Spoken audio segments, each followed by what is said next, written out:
Hey everybody, this is your old pal Chuck, and we're back with another review. And today we're taking a look at the Transformers Studio Series Gamer Edition.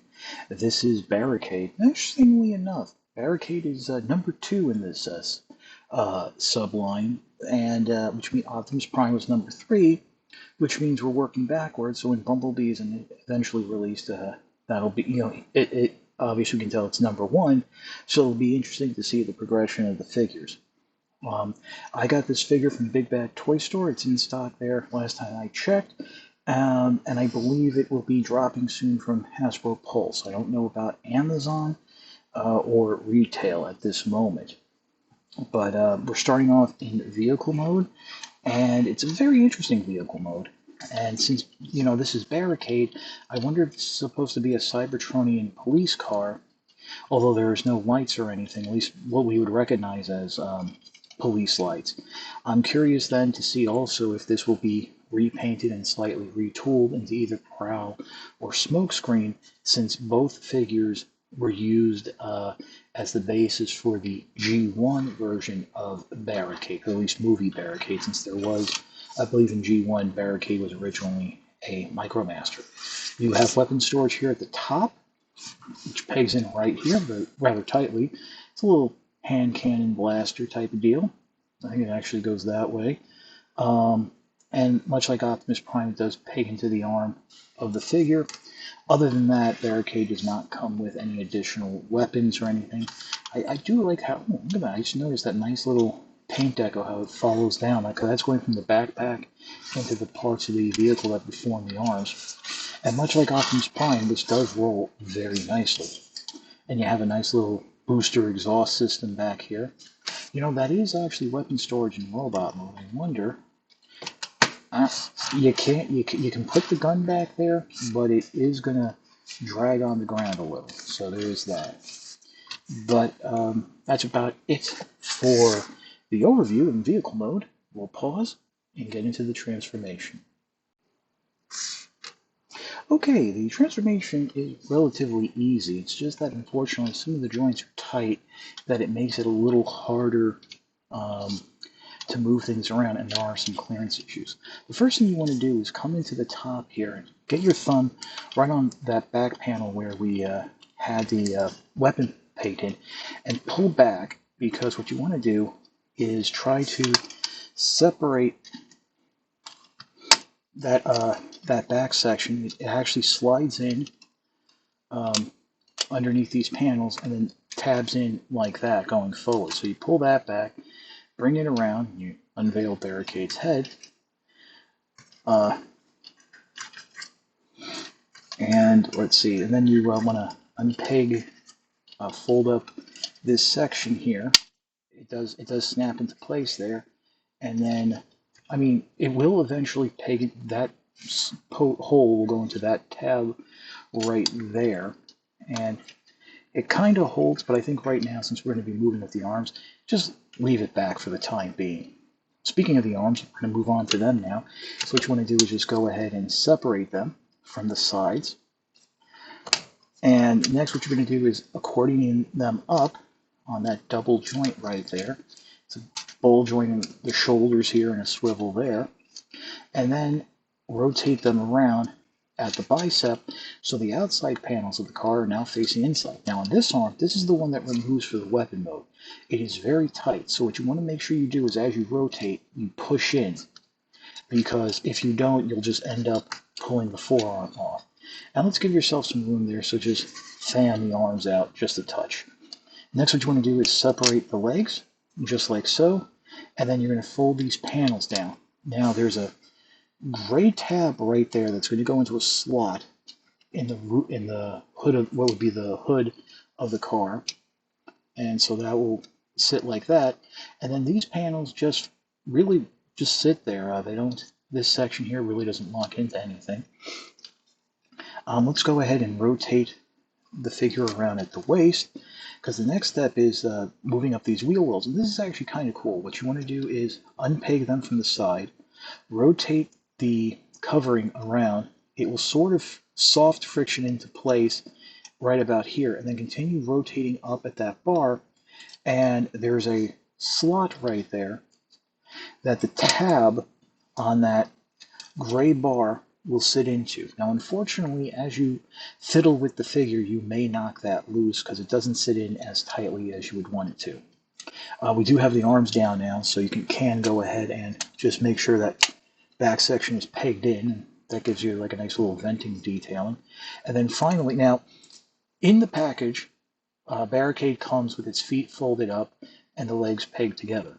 What you want to do is then just fold the feet down, just like so. And there's tabs here, which are a little bit of decoration that will go into slots right there on the thigh. So we're just about done. And now the final thing is actually what I consider to be the hardest part of the transformation. You want to open up the forearm guard here, reach in, and bring out the hand. Now, as you can see, the hand is rotated around, facing outwards. What I recommend doing is, instead of opening the forearm first and then rotating the hand, rotate the hand first. And basically, when you're going from robot mode to vehicle mode, you want to rotate it out so the palm goes up, just like that. And once that's done, you come in and do it on this side. And of course, since this is the one that is removable, it might be a little bit harder, because what ends up happening is the hinge to open the forearm can mess up with the elbow hinge, so you end up maybe bending the elbow when you need to open that door. So just do it like that, and just like so, and there we have Barricade in its robot mode. Now, as I mentioned, there is the weapon storage here on the back that you can just tab the gun into. For articulation, I mentioned the hinge in the armpits, ball joints at the shoulders, a little less than 90 degrees at the elbow. You do have that very tight bicep swivel. You do have ball joints in the hand, but unfortunately, much like Optimus Prime, due to the design of the hands, you're really not going to be able to get as much movement as you want. In fact, as you can see, the hand really does not sit flush. If you try to force it, you end up pushing the thumb in. So that's about as far as you could actually get the hand to sit on that angle. You have ball joints at the hips, a little less than 90 degrees at the knee, and you do have just that forward and back ankle foot movement for the transformation. You don't have ankle pivot, but the feet are molded so you can stand the figure in an A stance. And of course, you do have that waist swivel, which is a little blocked, and you do, as you just noticed, you can, using it, disturb those wheel wells. As I mentioned with the weapon gimmick, just go ahead and pull the arm off. Now, as you'll notice here, unlike the peg on Optimus Prime, there is a flat part to it, which means this arm can only peg in a certain way. And what was really a problem is that when I got the figure out of the packaging, the arms were rotated in a very odd, with the elbow joints facing inward. So to properly position them, I kept knocking this forearm off because that bicep is so tight.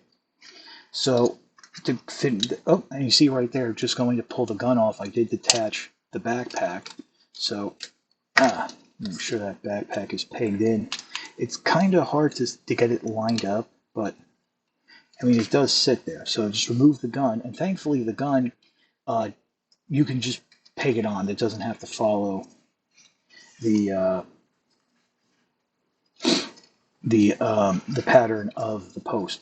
Now, the instructions don't show this, but I kind of want to say you can get away with using the tab here for vehicle mode and pegging the forearm in the back, just like this. It doesn't fit as nicely as you would want, and I'm not 100% sure if that's right, because the instructions do not show any arm storage. But to be honest, it's weird that we got weapon storage, but not the limb storage. Whereas on Optimus Prime, we got limb storage and not the weapon storage. I mean, there's that. So that's how the figure looks. You can actually rotate the weapon freely on that post, so it looks kind of cool. And I mean, I enjoy the way the coloring here. You basically have some black, gunmetal gray, a lighter gray with some purple energon highlights. Um, One thing I noticed is that, at least on mine, the feet kind of are a touch loose, so I noticed the figure wants to keep uh, angling back. So that is something, which is weird because it is a very large foot, and you do have a bit of a heel back there. So there is that. Um, hmm. Well, I wonder if that foot is supposed to, if that is supposed to. Hmm. I don't know. See, now I'm not sure if that's supposed to sit in behind. I'm going to say no, but watch, I'm probably going to be wrong now. That's not supposed to sit like that. But anyway, but you did see what I was talking about there. That maybe those panels are supposed to sit in on the hip, behind the heel. But yeah, so um, that's about it for the figure and the review. So we will pause, and we will come back with my final thoughts. Before we get to my final thoughts, I still had Optimus Prime handy, so I wanted to bring him in because one of the selling points of this line, and that the designers are promoting, is the care and attention that was paid to the backs of the figures. Since the original War for Cybertron game was a third-person shooter, you spent a lot of time seeing the backs of the figures.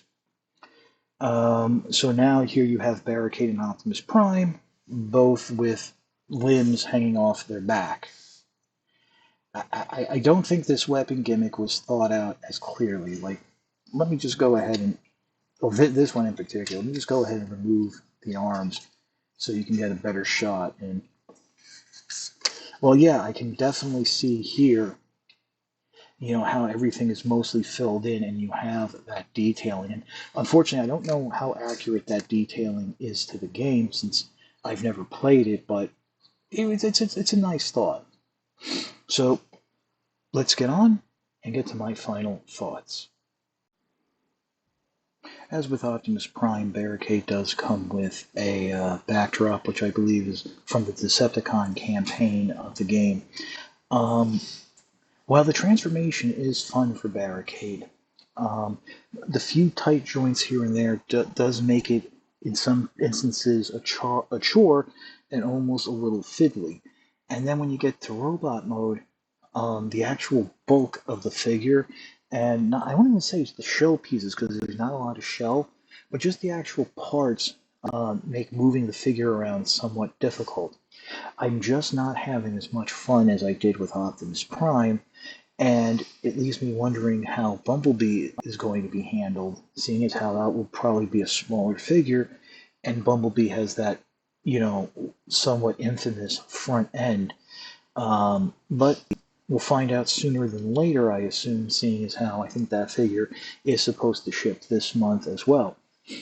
But other than that, if you were a fan of Barricade in the game, if he was your guy to play with, I don't even know if it was a playable character, I can say pick it up. But if you really don't have any attachment to that version of Barricade, then I think this might be a pass and just put the effort towards getting Optimus Prime. But that's about it for the review. If you liked this review, please consider liking, commenting, and subscribing. While I will always appreciate the views, the likes, comments, and subscriptions help to communicate to YouTube through their algorithms that my channel should be exalted and held upon high. If you want to make the ultimate sign of support, I do have a Patreon. It is www.patreon.com/chuckdog1999. All I ask for is $1 a month, $12 a year. No thrills, no tears, no special rewards. All you're doing is helping me help you to help me help you bring figures like this to you, as well as keeping up the infrastructure of the channel. But as I always say, if you can't swing the $1 a month or $12 a year, I know times are a little tough right now. Your views are more than thanks enough. Patreon is just a cherry on top of an already generous sundae. Well, that's about it for the review. Once again, I'm your old pal Chuck for War for Cybertron Barricade. We will see you next time.